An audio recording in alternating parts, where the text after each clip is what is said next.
پھر 5 گھنٹوں کے طویل سفر کے بعد وہ دارالحکومت پہنچ گیا۔ سلیمان ان دنوں چونکہ اپنے آبائی گاؤں گیا ہوا تھا، اس لیے عمران نے دوسری چابی سے فلیٹ کا دروازہ کھولا اور سیدھا بیڈ روم کی طرف بڑھ گیا۔ اس طویل اور بے وجہ کے سفر نے اسے بری طرح سے تھکا دیا تھا۔ جوتے اتار کر وہ بیڈ پر لیٹا ہی تھا کہ اس کے سیل فون کی گھنٹی بج اٹھی۔ عمران نے جیب سے سیل فون نکالا اور اس کی اسکرین پر ڈسپلے دیکھنے لگا۔ اسکرین پر دانش منزل کا نام ڈسپلے ہو رہا تھا۔ یس علی عمران MSCDSC اکثر بازبان خود بلکہ بازبان خود لیکن انتہائی تھکا ماندہ بول رہا ہوں۔ عمران نے سیل فون کا بٹن پریس کر کے مخصوص لہجے میں کہا، طاہر بول رہا ہوں عمران صاحب۔ دوسری طرف سے بلاک زیرو کی آواز سنائی دی، تو میں نے کب کہا کہ تم خلیل جبران بول رہے ہو؟ تمہارے نمبر سے تمہارا ہی فون آنا ہے، کسی شہر بدر لیلا کا تو نہیں جو صحراؤں اور ویرانوں میں محبتوں کی تلاش میں سیل فون کی بیٹری چارج کرانے کے لیے چیخوں چلا رہی ہو؟ عمران نے مخصوص لہجے میں کہا تو بلیک زیرو بے اختیار ہنس پڑا۔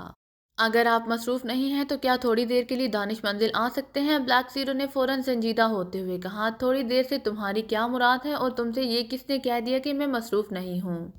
عمران نے اسی انداز میں کہا، تھوڑی دیر سے مراد 1 گھنٹے کے لیے، اور اگر آپ مصروف ہیں تو رہنے دیں، جب آپ فارغ ہو جائیں تو تب آ جائیں، مجھے کوئی جلدی نہیں ہے۔ بلیک زیرو نے کہا، اگر جلدی نہیں تھی تو پھر فون ملانے کی جلدی کیوں کی تھی؟ بھلے آدمی، میں ابھی سینکڑوں کلومیٹر کا سفر طے کر کے واپس لوٹا ہوں۔ اس وقت نازک اندام حسینہ کی طرح میرا آنگ آنگ دکھ رہا ہے۔ عمران نے کراہتے ہوئے کہا، سینکڑوں کلومیٹر کا سفر؟ کیا مطلب؟ کہاں گئے تھے آپ؟ بلیک زیرو نے حیران ہو کر کہا، ایک حسینہ تھی، وہ مجھے عالم بالا کے سفر پر لے گئی تھی۔ یہ تو بھلا ہو میری کار کا، جسے عالم بالا کا راستہ ہی معلوم نہیں تھا، ورنہ تمہیں مجھ سے بات کرنے کے لیے عالم بالا میں ہی کال کرنا پڑتی، اور جہاں تک مجھے علم ہے عالم بالا میں ابھی سیل فون سروس شروع نہیں ہوئی۔ عمران کی زبان چل پڑی۔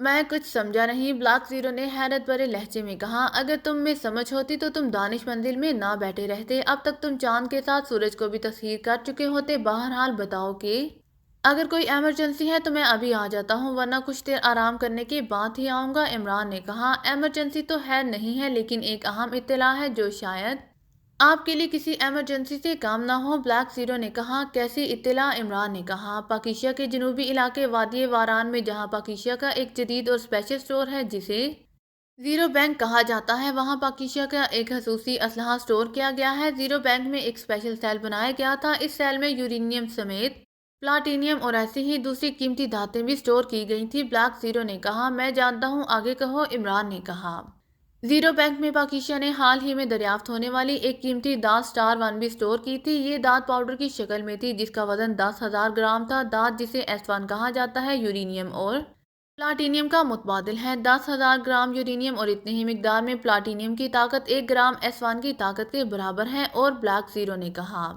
ان سب باتوں کا مجھے علم ہے۔ یہ دھات حال ہی میں پاکیزہ کی جنوبی پہاڑیوں کی گہرائیوں سے ملی تھی، جو پاکیزہ کے لیے کسی عظیم سرمایے سے کم نہیں ہے۔ تم یہ بتاؤ کہ ہوا کیا ہے اور تم یہ سب مجھے کیوں بتا رہے ہو؟ عمران نے جلائے ہوئے لہجے میں کہا، جیسے اسے بلیک زیرو کا تمہیدی انداز پسند نہ آیا ہو۔ زیرو بینک سے S1 چوری ہو گئی ہے جناب، بلیک زیرو نے کہا تو عمران کو ایک جھٹکا سا لگا۔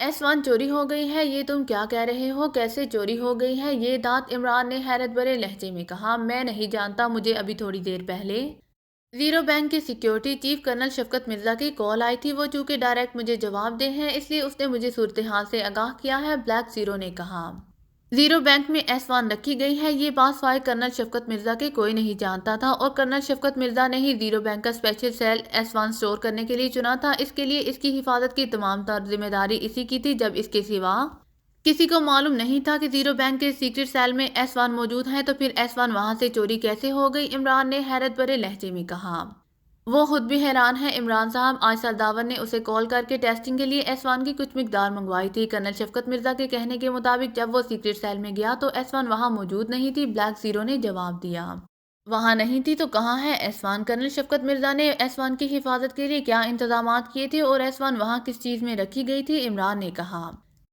کرنل شفقت مرزا نے S1 ایک ہارڈ باکس میں رکھی ہوئی تھی، یہ ہارڈ باکس ایک خاص میٹل کا بنا ہوا تھا۔ کرنل شفقت مرزا نے زیرو بینک کے سیکرٹ سیل میں ایک سیکرٹ لاکر بنایا تھا اور اس نے باکس کو اسی لاکر میں رکھا تھا۔ سیکرٹ سیل کا بھی اسی کو علم تھا، اسے کھولنے کا کوڈ اور لاکر کا کوڈ اسے ہی معلوم تھا، لیکن اس کا کہنا ہے کہ جب وہ سیل میں گیا تو سیل بھی کھلا ہوا تھا اور لاکر بھی، اور میٹل باکس غائب تھا۔ بلیک زیرو نے کہا، تو عمران نے بے اختیار ہونٹ بھینچ لیے۔ پھر تم نے اس کرنل شفقت مرزا سے کیا کہا ہے؟ عمران نے پوچھا۔ وہ بہت گھبرایا ہوا تھا، وہ خود پاگل پن کی حد تک حیران ہے کہ میٹل باکس کہاں گیا، بلیک زیرو نے کہا۔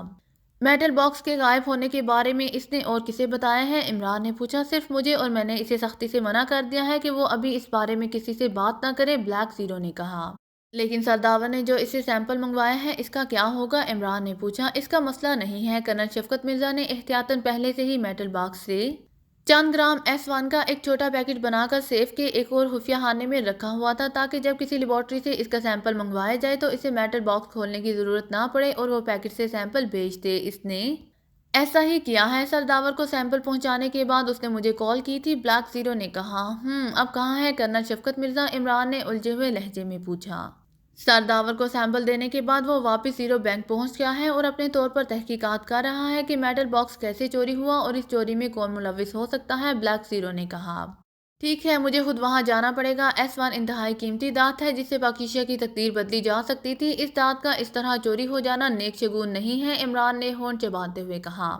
جی ہاں، اسی لیے تو میں نے آپ کو کال کیا ہے، بلیک زیرو نے کہا۔ دھات ایسی جگہ سے چوری کی گئی ہے جو انتہائی فول پروف اور سیکرٹ زیرو بینک کے ایسے سیل میں رکھی گئی تھی جس کے بارے میں کرنل شفقت مرزا کے علاوہ اور کوئی نہیں جانتا تھا، اور پھر کرنل شفقت مرزا نے اس دھات کو اپنی مرضی سے سیکرٹ لاکر میں رکھا تھا جس کے پاسورڈ صرف وہی جانتا تھا۔ اس کے باوجود میٹل باکس کا غائب ہو جانا انتہائی حیرت انگیز بات ہے۔ یہ تو ایسا ہی ہے جیسے کرنل شفقت مرزا نے خود ہی سیکرٹ سیل میں جا کر سیکرٹ لاکر کھولا اور میٹل باکس نکال کر کسی کو دے دیا، اور ایسا ہو جانا بالکل ناممکن ہے۔ کرنل شفقت مرزا جیسا محب وطن اور نیک انسان ملک سے غداری کا سوچ بھی نہیں سکتا، عمران نے کہا۔ تو پھر وہاں سے میٹل باکس کیسے غائب ہو گیا؟ بلیک زیرو نے کہا۔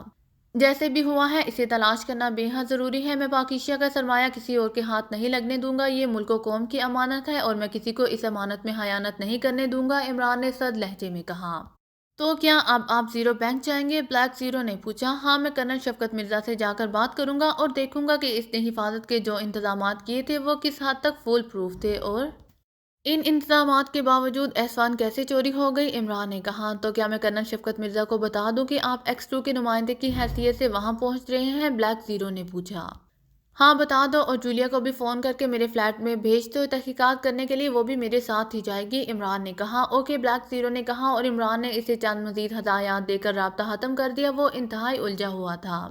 وہ کرنل شفقت مرزا کو وہ ذاتی طور پر جانتا تھا۔ وہ واقعی انتہائی ایماندار، نیک اور محب وطن انسان تھا جو ملک و قوم کے لیے اپنی جان تو دے سکتا تھا لیکن کسی غداری کا مرتکب نہ ہو سکتا تھا۔ اس لیے اس کی حب وطنی اور فرض شناسی کو مد نظر رکھ کر ہی اسی زیرو بینک کی سیکیورٹی کا چیف بنایا گیا تھا، اور زیرو بینک کی سیکیورٹی کی مکمل ذمہ داری اسی کو سونپ دی گئی تھی۔ اگر یہ کہا جائے کہ زیرو بینک کی تعمیر میں کرنل شفقت مرزا کا بھرپور ہاتھ تھا تو یہ بیجا نہ ہوگا۔ اس نے اپنی نگرانی میں زیرو بینک کی ڈیزائننگ کرائی تھی اور اس کی تعمیر میں بھی بھرپور انداز میں حصہ لیا تھا، اور اس نے زیرو بینک کی حفاظت کے تمام انتظامات بھی خود اپنی نگرانی اور اپنی پسند کے مطابق ایڈجسٹ کرائے تھے۔ زیرو بینک کے بارے میں سوائے چند اعلیٰ حکام کے کرنل شفقت مرزا اور اس کے گروپ کے علاوہ کسی کو علم نہیں تھا۔ زیرو بینک کو مکمل طور پر کیموفلاج کر کے پوری دنیا سے سیکرٹ رکھا گیا تھا، اور سوائے ان چند مخصوص افراد کے کسی کو زیرو بینک اور زیرو بینک میں رکھے جانے والے اسلحے کا علم نہیں تھا۔ ان چند افراد میں پاکیزائی پریزیڈنٹ، پرائم منسٹر اور فوج کے چند اعلیٰ آفیسرز کے علاوہ X2 اور وزارت دفاع کے ساتھ ساتھ وزارت خارجہ کے سیکرٹری سر سلطان بھی شامل تھے۔ یہ تمام وہ افراد تھے جن سے کسی صورت بھی یہ سیکرٹ لیک آؤٹ نہیں ہو سکتا تھا کہ زیرو بینک کہاں ہے، اس کی سیکیورٹی کے انتظامات کیا ہیں اور وہاں کیا رکھا گیا ہے۔ اس کے باوجود زیرو بینک کے ایک ایسے سیکرٹ سیل کے سیکرٹ لاکر سے جہاں تک سوائے کرنل شفقت مرزا کے کوئی نہیں پہنچ سکتا تھا، پاکیزہ کی انتہائی قیمتی اور نایاب دھات چوری کر لی گئی تھی۔ عمران کچھ دیر سوچتا رہا اور پھر وہ اٹھا اور ڈریسنگ روم کی طرف بڑھ گیا تاکہ جولیا کے آنے سے پہلے وہ تیار ہو جائے۔ اس کے چہرے پر سنجیدگی کے تاثرات نمایاں تھے۔ مارشل ایجنسی کا چیف مارشل ڈریلے اپنے آفس میں بیٹھا روزمرہ کے کاموں میں مصروف تھا کہ سامنے پڑے ہوئے میز پر فون کی گھنٹی بج اٹھی۔ مارشل ڈریلے نے چونک کر فون کی طرف دیکھا اور پھر اس نے ہاتھ بڑھا کر فون کا ریسیور اٹھا لیا۔ مارشل ڈریلے بول رہا ہوں، مارشل ڈریلے نے کرخت لہجے میں کہا۔ کاش بول رہا ہوں چیف، دوسری طرف سے ایک مردانہ آواز سنائی دی۔ یس، کیوں فون کیا ہے؟ مارشل ڈریلے نے اسی طرح سرد لہجے میں کہا۔ MB کے بارے میں آپ کو اطلاع دینی ہے، چیف گاشت نے مؤدبانہ لہجے میں کہا۔ کیسی اطلاع؟ مارشل ڈریلے نے پوچھا۔ ایک اور MB پہنچا ہے، چیف گاشت نے کہا۔ گڈ شو کتنے MB پہنچ چکے ہیں اب تک؟ مارشل ریلے نے کہا 6۔ چیف کاسٹ نے جواب دیا کتنے باقی ہیں؟ مارشل ریلے نے پوچھا ابھی 4 اور آنا باقی ہیں چیف، جن میں سے 3 راستے میں ہیں اور ایک کی تلاش ابھی جاری ہے، جلد ہی وہ بھی مل جائے گا اور یہاں پہنچا دیا جائے گا۔ گاش نے کہا کیا تم نے آنے والی MB سے ریڈ پاؤڈر نکال لیا ہے؟ مارشل ریلے نے کہا یس چیف، 6 باغ سے پاؤڈر نکالا جا چکا ہے، اب نئے آنے والے باغ سے پاؤڈر نکالا جا رہا ہے۔ گاش نے کہا اس پاؤڈر کی حفاظت کے لیے کیا انتظامات کیے ہیں تم نے؟ مارشل ریلے نے پوچھا تمام پاؤڈر نکال کر ایک پگ اور ہارڈ میٹل باکس میں جمع کیا جا رہا ہے چیف، اور چونکہ ابھی مزید پاؤڈر آنا ہے اس لیے اسے میں نے ابھی اپنے پاس ماسٹر سٹور میں ہی رکھا ہوا ہے، جیسے ہی پاؤڈر کی ساری کھیپ یہاں پہنچ جائے گی میں اسے فوری طور پر سپریم لیبارٹری کے ڈاکٹر ہرٹ کے حوالے کر دوں گا، اس کے بعد ہمارا کام ختم ہو جائے گا اور پھر اس پاؤڈر کی ساری حفاظت کی ذمہ داری ڈاکٹر ہرٹ کی ہوگی۔ گاش نے کہا ٹھیک ہے، باقی پاؤڈر کب تک آنے کی امید ہے؟ مارشل ریلے نے پوچھا 3 تو آج رات ہی یہاں پہنچ جائیں گی، البتہ ایک میٹل باکس کو سمندر میں ڈھونڈنے میں مسئلہ ہو رہا ہے، جیسے ہی آخری باکس مل جائے گا اسے یہاں لانے میں دیر نہیں لگے گی۔ گاش نے کہا آخری باکس کو ڈھونڈنے میں کیا مسئلہ ہو رہا ہے؟ کون گیا ہے اسے ڈھونڈنے کے لیے؟ مارشل ریلے نے غصیلے لہجے میں کہا A9۔ گاش نے جواب دیا تمہارا مطلب ہے MLA؟ مارشل ریلے نے پوچھا یس چیف، گاش نے اسے مودبانہ لہجے میں جواب دیا۔ ہاں اسے میں نے ہی بھیجا تھا، تو کیا اس کی طرف سے ابھی تک کوئی اطلاع نہیں آئی ہے؟ مارشل ریلے نے حیرت بھرے لہجے میں کہا نو چیف، میں نے اسے رابطہ کرنے کی کوشش کی تھی لیکن اس سے رابطہ ہی نہیں ہو پا رہا، نہ جانے وہ کہاں غائب ہو گئی ہے۔ گاش نے کہا اس کی تلاش کے لیے کیا کیا ہے تم نے؟ مارشل ریلے نے ہونٹ چباتے ہوئے کہا میں نے سمندر کے کنارے پر موجود چند مچھیروں کو ابھی تلاش کا حکم دیا ہے لیکن ان کی طرف سے ابھی تک کوئی رپورٹ نہیں ملی۔ گاش نے کہا کہاں رہ گئی ہے یہ MLA؟ مارشل ریلے نے ہونٹ چباتے ہوئے کہا میں اسے ٹریس کرنے کی کوشش کر رہا ہوں چیف، جلد ہی اس کا پتہ چل جائے گا۔ گاش نے اطمینان بھرے لہجے میں جواب دیتے ہوئے کہا کیسے پتہ چلے گا؟ نان سینس، اگر وہ سمندر میں کسی شارک کے شکار بن گئی تو؟ مارشل ریلے نے غصیلے لہجے میں کہا یس چیف، مجھے بھی یہی خدشہ ہو رہا ہے۔ گاش نے کہا MLA کے جسم میں RS لگا ہوا ہے، اس سے سرچ کیا ہے تم نے کہ وہ کہاں ہے اور کس حال میں ہے؟ مارشل ریلے نے چند لمحے توقف کے بعد گاش سے مخاطب ہو کر کہا او نو چیف، میں تو بھول گیا تھا، سوری چیف، ریئلی سوری۔ گاش نے بوکھلا کر کہا نان سینس، اتنا ضروری کام تم کیسے بھول سکتے ہو؟ اگر تمہارا اس سے رابطہ نہیں ہو رہا تھا تو تم اسے ٹریک کرتے، وہ شارکس کا تو شکار بھی بن گئی ہوتی تو اس کا RS سے پتہ لگایا جا سکتا تھا، اور تم اتنا ضروری اور اہم کام کرنا بھول گئے۔ نان سینس، مارشل ریلے نے غصے سے چیختے ہوئے کہا سچ سچ سوری چیف، آنے والے میٹل باکس سے پاؤڈر نکالنے کے چکر میں مجھ سے بھول ہو گئی اور میرے ذہن سے RS نکل گیا تھا۔ گاش نے خفت اور خوف بھرے لہجے میں کہا جلدی کرو اور سب کام چھوڑ کر پہلے اسے ٹریک کرو اور معلوم کرو کہ وہ کہاں اور کس حال میں ہے۔ اگر وہ زندہ ہے اور کسی شارک کے جبڑوں میں پھنسی ہوئی ہے تو اسے جلد سے جلد وہاں شارک سے بچاؤ، اگر وہ بچ گئی تو ٹھیک ہے ورنہ اسے اذیت سے بچانے کے لیے اسے آف کر دو۔ مارشل ریلے نے کہا یس چیف، آپ کے حکم کی تعمیل ہوگی، میں ابھی ماسٹر روم میں جا کر چیکنگ کرتا ہوں، وہ جہاں اور جس حال میں ہوگی میں اسے ٹریک کر لوں گا اور پھر وہی کروں گا جو آپ کا حکم ہے۔ گاش نے کہا مجھے جلد سے جلد اس کے بارے میں رپورٹ دینا۔ مارشل ریلے نے کہا یس چیف، گاش نے مودبانہ لہجے میں کہا اور مارشل ریلے نے ریسیور کریڈل پر رکھ دیا۔ نو عام ایجنٹ پاکیشا سے منی میٹل باکس لانے میں کامیاب ہو گئے ہیں، پھر یہ MLA کہاں غائب ہو گئی؟ آخری باکس لانے کے لیے اسے میں نے ہی پاکیشا بھیجا تھا، کہیں وہ پاکیشا سیکرٹ سروس کی نظروں میں تو نہیں آ گئی؟ پاکیشا سیکرٹ سروس شارک سے کم تو نہیں ہے، اگر انہوں نے MLA کو اپنے جبڑوں میں پکڑ لیا تو اس کے ٹکڑے اڑا دیں گے، اور پاکیشا سیکرٹ سروس نے اگر اس کی زبان کھلوا لی تو انہیں علم ہو جائے گا کہ پاکیشائی زیرو بینک کے سیکرٹ سیل کے سیکرٹ لاکر سے S1 ہم نے حاصل کیا ہے، جو اسپیشل منی میٹل باکس میں چھپا کر 1 بائی 1 یہاں لائے جا رہا ہے۔ مارشل ریلے نے ہونٹ چباتے ہوئے کہا چند لمحے وہ اسی ادھیڑ بن میں رہا، پھر اس نے انٹرکام کا بٹن پریس کر دیا۔ یس سر، دوسری طرف سے اس کی پرسنل اسسٹنٹ کی مودبانہ آواز سنائی دی گاش کو بلاؤ فوری۔ مارشل ریلے نے کرخت لہجے میں کہا یس چیف، پرسنل سیکرٹری نے کہا تو مارشل ریلے نے انٹرکام آف کر دیا۔ تقریباً 20 منٹ بعد انٹرکام کی گھنٹی بجی تو مارشل ریلے نے ہاتھ بڑھا کر اس کا بٹن پریس کر دیا۔ یس، مارشل ریلے نے کرخت لہجے میں کہا گاش آ گیا ہے چیف، پرسنل سیکرٹری نے مودبانہ لہجے میں کہا میرے پاس بھیج دو۔ مارشل ریلے نے کہا یس چیف، پرسنل سیکرٹری نے کہا تو مارشل ریلے نے انٹرکام آف کر دیا۔ چند لمحوں بعد کمرے کا دروازہ کھلا اور ایک لمبا تڑنگا اور مضبوط جسم کا نوجوان اندر داخل ہوا۔ اس نے نیوی کلر کا 3 پیس سوٹ پہن رکھا تھا اور شکل و صورت سے وہ انگریزی فلموں کا مار داڑھ والا ہیرو دکھائی دے رہا تھا۔ اس کی آنکھوں میں تیز چمک تھی جو اس کی ذہانت کی بھرپور عکاس تھی۔ آپ نے مجھے بلایا تھا چیف، نوجوان نے اندر داخل ہوتے ہوئے کہا۔ ہاں آؤ، مارشل ریلے نے کہا تو نوجوان سر ہلاتا ہوا آگے بڑھا اور اس کے سامنے مودبانہ انداز میں کھڑا ہو گیا۔ بیٹھو، مارشل ریلے نے کہا تو نوجوان شکریہ ادا کر کے اس کے سامنے کرسی پر بیٹھ گیا۔ پاکیشیا کے زیرو بینک سے S1 تم نے ہی حاصل کیا تھا؟ گاش مارشل ریلے نے پوچھا۔ یس چیف، کاٹ نے مودبانہ لہجے میں کہا۔ مجھے تفصیل بتاؤ، تمہیں زیرو بینک کا کیسے علم ہوا تھا اور تم نے وہاں سے S1 کیسے حاصل کیا؟ مارشل ریلے نے کہا۔ جیسا کہ آپ نے کہا تھا کہ اسپائی سیٹلائٹ سے پتہ چلا تھا کہ پاکیشیا میں ایک نئی اور انتہائی طاقتور دھات دریافت ہوئی ہے جو S1 کہلاتی ہے۔ ایکریمیا کے پاس بھی چند سو گرام یہ دھات موجود ہے جس سے ایکریمیا بہت فائدہ اٹھا رہا ہے، اور یہ ایکریمیا نے خصوصی طور پر اس دھات کی تلاش کے لیے جدید سیٹلائٹ خلا میں بھیجے ہیں۔ سیٹلائٹ سسٹم سے S1 کی تلاش کی جا رہی تھی کہ سیٹلائٹ سے ایکریمین سائنسدانوں کو کاشن ملا کہ پاکیشیا کے ایک علاقے میں S1 کی بڑی مقدار موجود ہے۔ سائنسدانوں نے اس علاقے کو مارک کر لیا اور پھر سیٹلائٹ سے دھات کی اصل لوکیشن ٹریس کرنا شروع کر دی۔ سیٹلائٹ کے ذریعے ہی اس بات کا علم ہوا تھا کہ یہ دھات پاکیشیا نے اس مقام سے نکالنی شروع کر دی تھی۔ دھات پہاڑیوں کی گہرائیوں میں موجود تھی جسے پاکیشیاؤں نے تلاش کر لیا تھا۔ پہاڑیوں کے نیچے سے نکلتے ہی سیٹلائٹ نے S1 کو مارک کر لیا تھا۔ اس کے بعد سیٹلائٹ نے ہی وہ جگہ ٹریس کی جہاں S1 پہنچائی جا رہی تھی۔ سیٹلائٹ کی پوائنٹ مارکنگ کے تحت پاکیشیا 10,000 گرام S1 حاصل ہوئی تھی جسے انہوں نے غائب کر دیا تھا۔ جب آپ نے مجھے S1 کی تلاش کا حکم دیا تو میں خصوصی طور پر اسی سیٹلائٹ سرچنگ سینٹر پہنچا اور پھر میں نے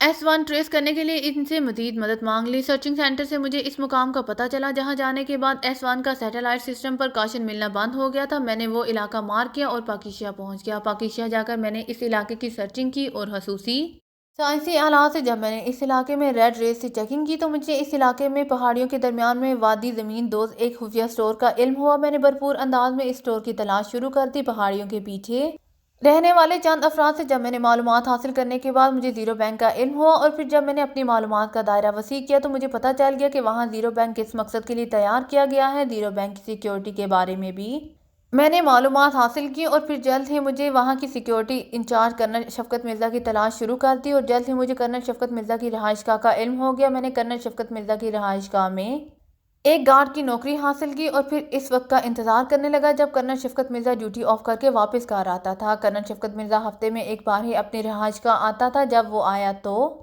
میرا مسئلہ حل ہو گیا۔ میں کرنل شفقت مرزا سے ملنے کے بہانے اس کے پاس گیا اور پھر میں نے اس پر اپنی مائنڈ پاور کا استعمال کیا اور اسی سے زیرو بینک کے بارے میں ہر بات اگلوا لی۔ اسی سے مجھے معلوم ہوا کہ اس نے زیرو بینک میں S1 کہاں رکھا ہوا ہے۔ میں نے اپنی مائنڈ پاور کا استعمال کرتے ہوئے کرنل شفقت مرزا کے ذریعے زیرو بینک سے S1 نکلوائی اور پھر میں وہاں سے فوری طور پر نکل گیا۔ مجھے چونکہ فوری طور پر S1 ٹھکانے لگانا تھا اس لیے میں زیادہ دیر وہاں نہیں رکا تھا۔ میں پہاڑی راستے سے ہوتا ہوا ایک پہاڑی علاقے کے قریب ایک ٹھکانے پر پہنچ گیا۔ مجھے اس بات کا خدشہ تھا کہ S1 زیرو بینک کے حفاظتی حصار سے باہر ہو چکا ہے اور ممکن ہے کہ پاکیشیا کے پاس کوئی ایسا سسٹم ہو جس سے S1 کو ٹریس کیا جا سکے، اس لیے مجھے ایسی کسی جگہ چھپانا تھا جہاں کسی بھی سائنسی آلے یا سیٹلائٹ سسٹم سے اسے تلاش نہ کیا جا سکے، اور ایسا تب ہی ممکن تھا کہ میں S1 میٹل باکس سے نکال کر اپنے ساتھ لائے ہوئے اسپیشل منی باکس میں چھپا دیتا۔ پہاڑی علاقے میں موجود ایک کار میں جا کر میں نے منی میٹل باکس کھولا اور اس پہ موجود S1 نکال کر منی میٹل باکسز میں ڈال دی۔ S1 پاکیشیا نے جس میٹل باکس میں چھپائی تھی اسے کسی بھی وقت